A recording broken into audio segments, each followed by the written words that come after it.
불과 20년 전만 해도 트로마틱 브레인 인저리, 외상성 뇌 손상이 가져온 정서 인지는 학계의 주목을 받지 못하는 주제였습니다. 또한 이것은 치료 후 혹은 환자 개인의 심리적 변화에 따라오는 작은 부작용이라는 인식이 일반적이었죠. 2012년에 발표된 연구 결과에 따르면 전 세계에서 해마다 5,400에서 6천만 명의 TBI 환자가 발생하며 그중 220에서 360만 명은 중증 환자입니다. 최근 과학기술의 발전으로 우리는 첨단 의료 설비를 이용해 환자의 각종 신체 데이터 변화를 모니터링할 수 있게 되었습니다. 그 결과 우리는 기존의 심리학적인 인지라고 생각했던 정서 변화가 대뇌의 생리적인 변화로 인한 것일 수도 있다는 것을 발견했습니다. 그리하여 이런 가설을 바탕으로 우리는 TBI 환자들의 정서 인지 변화의 메커니즘에 대한 심도 있는 연구를 진행했고 변화의 원리를 찾아냈습니다. 연구 결과를 토대로 TBI 환자의 외상 후 정서 인식에 대한 개입 조치도 마련했습니다.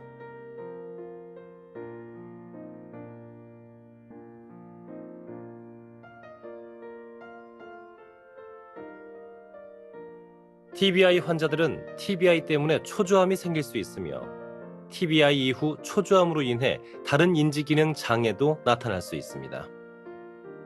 정서 인식 능력을 예로 들어보죠. 긍정적인 정서와 비교했을 때 TBI 환자들은 분노, 공포, 슬픔 등 부정적인 정서에 대한 인식이 어려운 것으로 나타났습니다. 이어서 저희 연구팀 프로그램에 참여한 25명의 환자 데이터를 소개하겠습니다.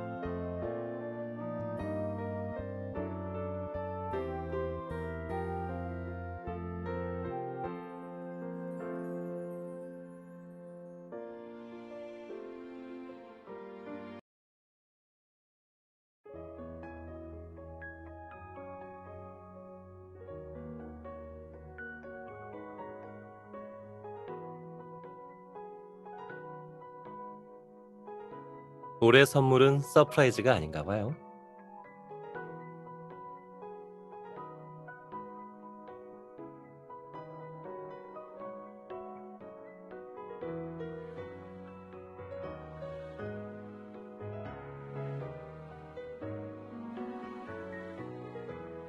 그러면 오늘은 뭐든 내 마음대로 해도 되는 건가요?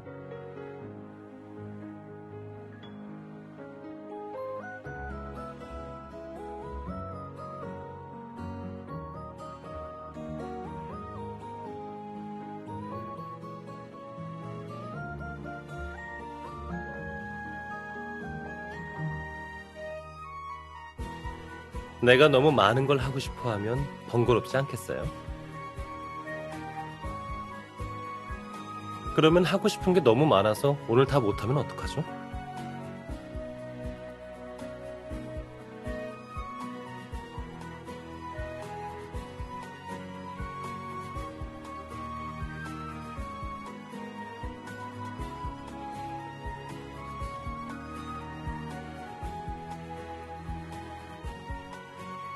그러면 즐겁지 않아도 괜찮겠어요?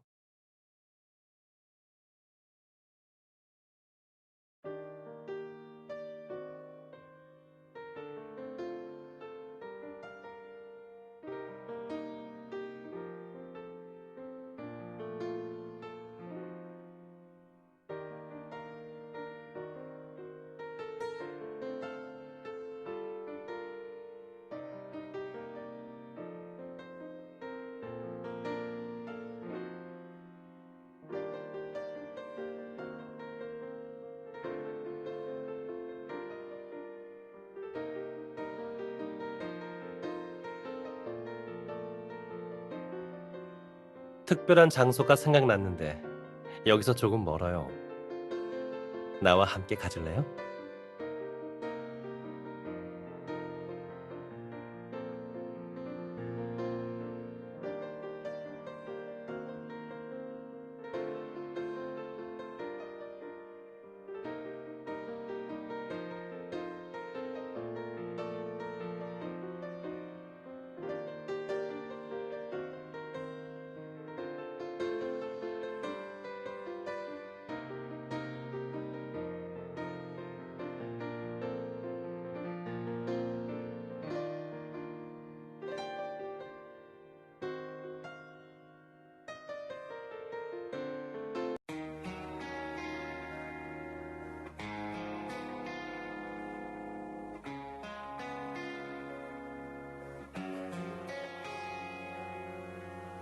저기 가서 잠시 앉을까요?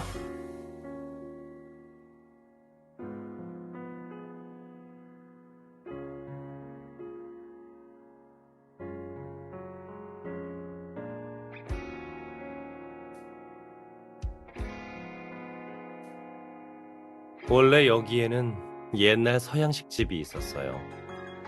어떤 모습인지 알아요?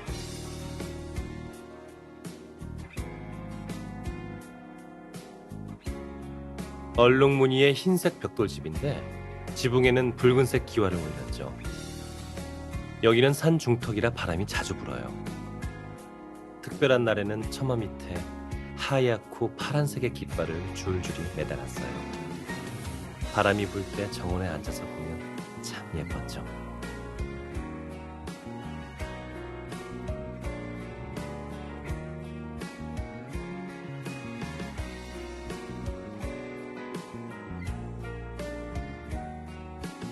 밖에 대문을 열면 바로 정원으로 들어갈 수 있어요. 있어요. 왼쪽에 작은 화단이 있었죠. 다만 주인이 늘 바빠서 종종 물 주는 걸 까먹곤 했어요.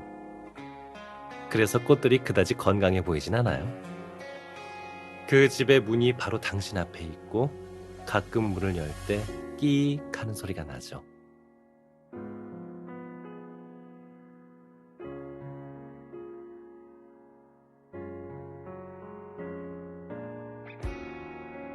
거기는 평범한 현관이에요. 당신은 어디로 가고 싶어요?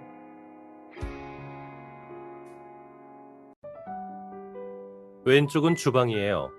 주방은 조금 작지만 주방 용품은 완벽하게 갖춰져 있어요. 게다가 모두 반짝반짝 빛이 나죠. 거의 사용하지 않았거든요. 음, 그저 사람마다 장단점이 있다고만 말해두죠.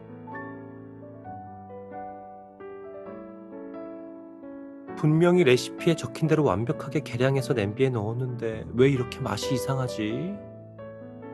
그녀는 늘 이렇게 말했어요. 하지만 그녀도 늘 바빠서 이 분야를 연구하기에는 시간이 부족했어요.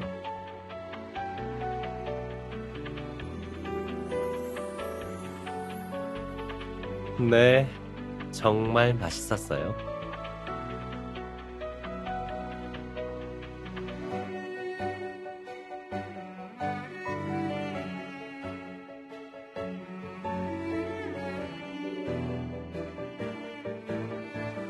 거기는 평범한 현관이에요. 당신은 어디로 가고 싶어요? 오른쪽은 거실이에요. 거실이긴 하지만 사방이 책장으로 둘러싸여 있죠. 사실 서재에 공간이 모자라서 조금씩 거실로 꺼내다 보니 저렇게 꽉 찼어요. 거실 중앙에는 아주 부드러운 소파가 있어요. 가을에는 햇빛이 창문을 통해 소파를 비췄어요. 소파 맞은편에는 아주 귀중한 축음기가 있어요. 남자아이의 아버지가 클래식을 들으려고 특별히 산 거예요. 사실 가장 편안한 자리는 거실 창문 옆에 있는 흔들 의자예요.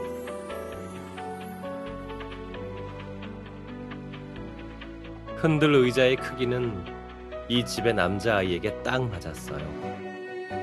책을 보다가 피곤해지면 몸을 돌려 책을 끌어안고 잠을 청하기에 아주 좋았죠. 날씨가 좋을 때면 흔들 의자는 바람에 천천히 흔들렸어요.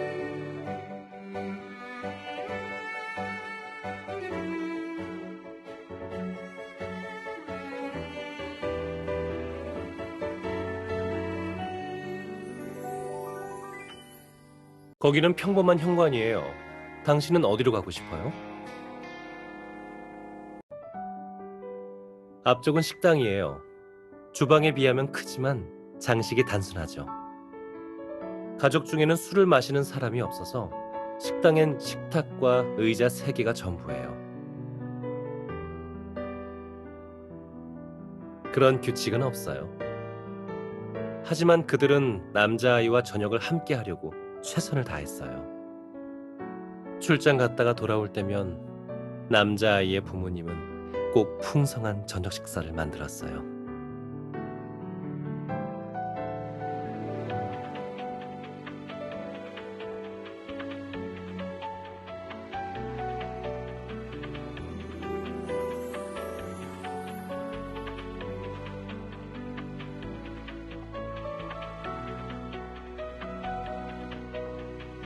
거기는 평범한 현관이에요.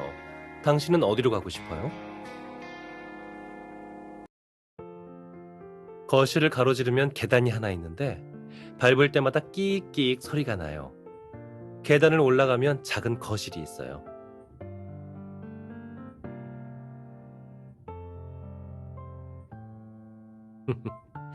유감스럽게도 정답이에요. 어쩌면 내 기억이 틀렸을 수도 있어요. 여긴 가정집이 아니라 서점이었을지도 몰라요. 하지만 아이의 부모님은 기능적으로 잘 활용했을 거예요. 여기가 서재랑 가까우니까요. 책을 보다가 피곤해지면 잠시 나와서 산책을 하다가 다시 작은 거실에서 계속 책을 읽는 거죠. 그러면 내려가서 큰 거실에서 다시 보는 거죠.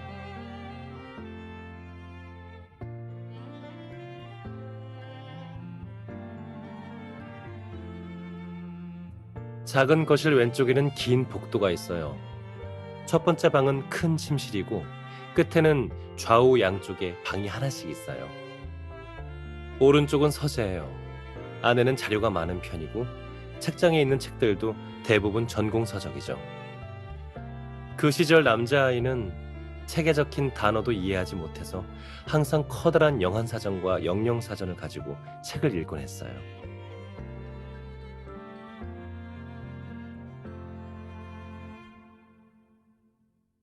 17살 때 다 이해한 것 같아요.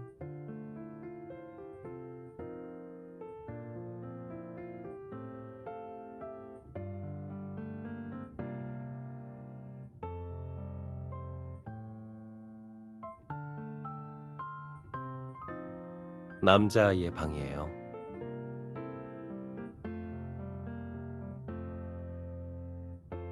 아니요. 남자아이의 방은 책이 한 권도 없어요. 부모님은 남자아이가 너무 책만 읽는 걸 원치 않으셔서 방에서 책 읽는 걸 금지했거든요. 사실 베개 밑에 책 두 권을 숨겨두긴 했죠. 여기는 그냥 평범한 방이에요. 침대, 옷장, 그리고 작은 책상이 있죠. 게임용이요. 장기나 체스 혹은 원소 조합 카드 게임 같은.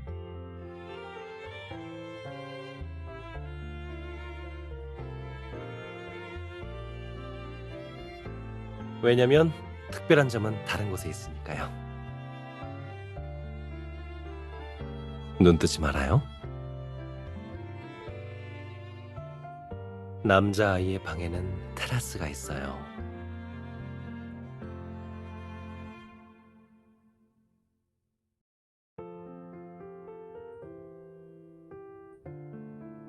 눈을 떠요.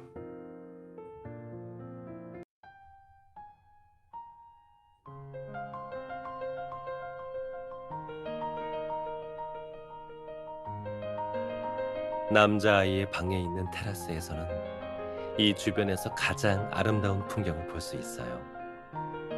봄날 밤의 산과 들에는 반딧불이가 있는데 숲의 비밀 같다는 느낌이 들죠. 여름날의 거리는 무척 시끌벅적해요. 어르신들은 길가에서 장기를 두고 아이들은 공놀이를 하거나 전망대에 올라가 몰래 폭죽을 터뜨리곤 해요. 가을에 우기가 오면 빗물이 나무에 부딪히는 소리는 정말 듣기 좋아요. 온 세상이 그 소리에 젖어들며 안개가 자욱해지죠. 겨울에는 눈이 잘 오지 않지만 가끔 아주 작은 눈꽃이 떨어지기도 해요. 남자아이는 종종 온 산이 눈에 뒤덮이는 상상을 하고는 했어요. 남자아이의 아버지는 항상 남자아이에게 이 세상은 매우 넓고 비밀도 많다고 했어요. 그것들을 만나고 좋아하게 될 거라고 했어요.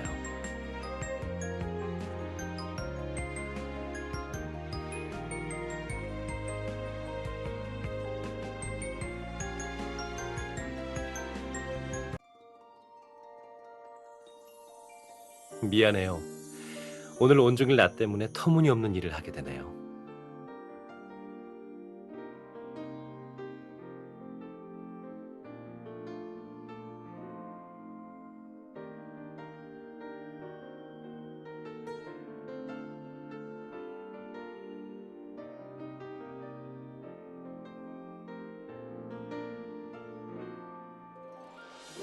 그건 왜요?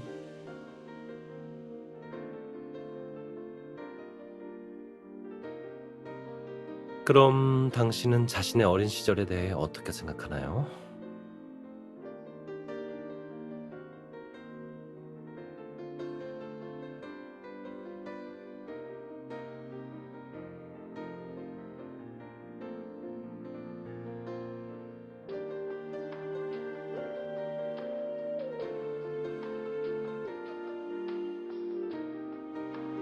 그럴 거예요.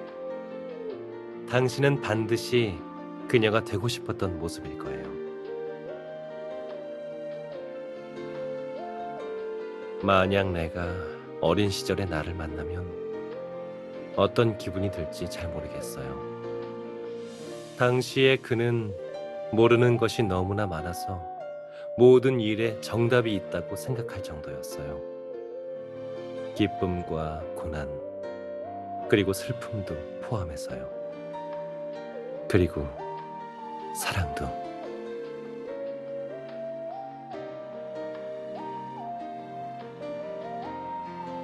너무 먼 옛날이네요.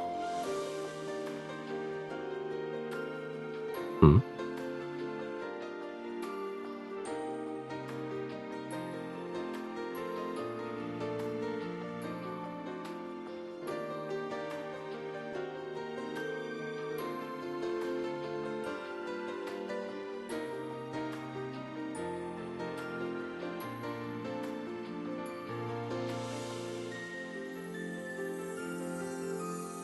그건 왜요?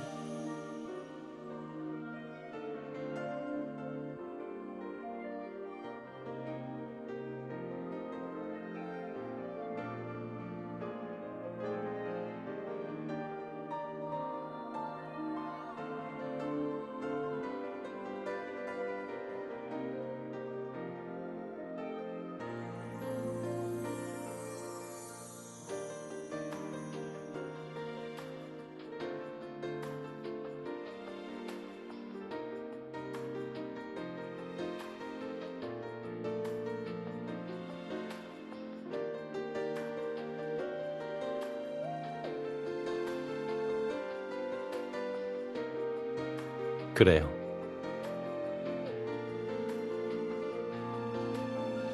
올해의 소원을 정했어요.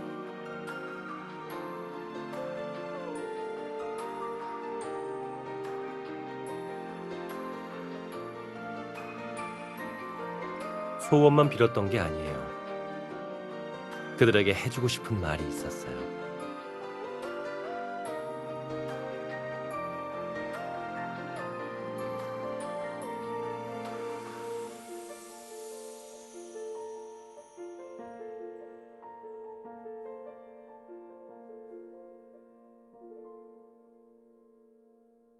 당신 가방에 이렇게 많은 걸 숨겨두고 있었군요.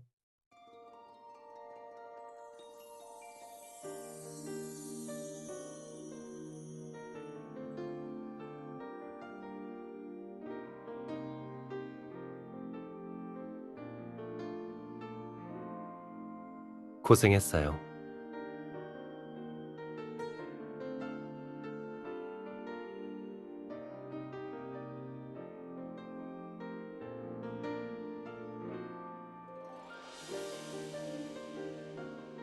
1년이 365일인데 60칸밖에 없어요?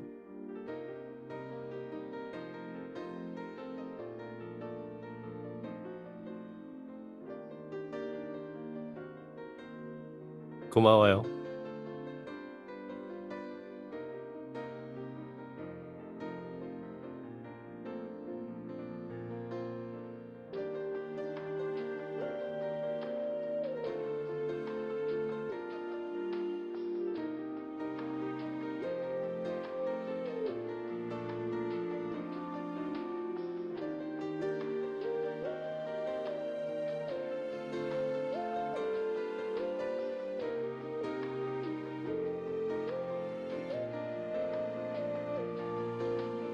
나에게 당신은 화려한 색채 그 이상이에요.